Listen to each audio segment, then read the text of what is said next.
राजधानी राजधानी राजधानी राजधानी। देखो इस बारे में मैं क्या बोलूंगा। निहाल साहब हमेशा बोलते थे लोभी गांव में लबाड़ भूखा नहीं मरता। हम हमेशा से रिजर्व जमीन को बेचने के खिलाफ रहे हैं। मालेगांव शहर में अगर जमीन का धंधा सबसे पहले कोई करता था तो साजदा मैडम करती थी। मुझे कोई बता दे कि हमारे खिलाफ के लोग भी आज तक एक एतराज भी उनके ऊपर कर सके क्या कि वो गलत जमीन लेती है या गलत जमीन बेचती है। मगर दूसरे लोग क्या करते हैं ये भी शहर के सामने है।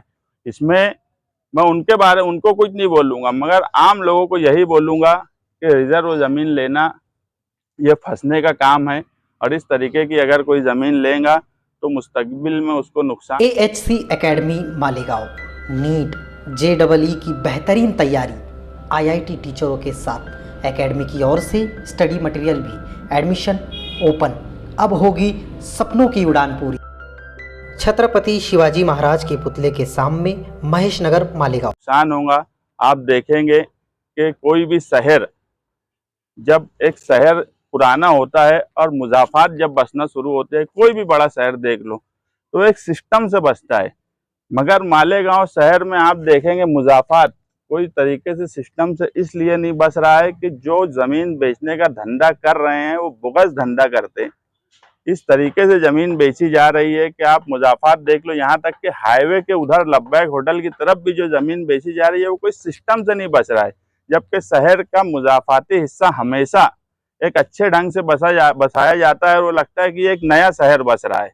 मगर हमारे शहर की बदकिस्मती इसलिए है कि सियासी लोग ज़मीन का धंधा जो करते हैं वो लोगों को फंसाते हैं, और उनका तरीक़ाकार इतना गलत होता है कि गरीब आदमी को समझ में नहीं आता। मैं कई जगह गया तो रोड तक वो लोग बेच डालते, लेआउट तो करते, लेकिन जब जाने आने का मामला होता है पूरे मुकम्मल बस्ती नहीं तो लोग इधर से उधर से चले जाते।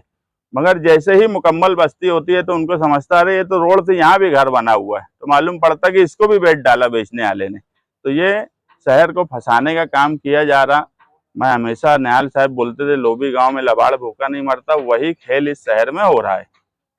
मैं उधर जो है आबादी काफी ज्यादा हुई, तो वहाँ कब्रिस्तान बनना चाहिए या नहीं, इस पर आपका क्या कहना है? कब्रिस्तान बनना चाहिए, ये तो हमेशा से डिमांड रही और हर सियासी पार्टी की डिमांड रही, हमारी भी रही, वहाँ के लोगों की भी रही। कब्रिस्तान तो बनना ही चाहिए ना। आबादी, निहाल साहब ने रिजर्वेशन किया था 2004 में, जब पहले मेयर थे। उस वक्त का रिजर्वेशन अगर जो भी है तो उस वक्त समझ बूझ के रिजर्वेशन किया गया होगा कि आने वाले वक्त में क्या आबादी बढ़ने वाली है, किस हिस्से में बढ़ने वाली है, उस हिसाब से अगर रिजर्वेशन किया गया है तो ये बात बराबर है कि जो मालक है उसका ओरिजिनल, उसको भी कारपोरेशन खरीदी ले।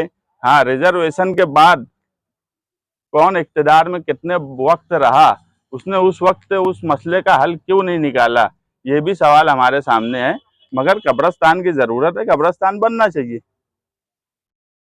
कब्रिस्तान बनने की हिमायत में है मतलब? हाँ ना, मालेगांव शहर का कोई ऐसा आदमी नहीं होगा जो उसकी मुखालफत में होगा, या कोई सियासी पार्टी नहीं होंगी जो उसकी मुखालफत में होंगी।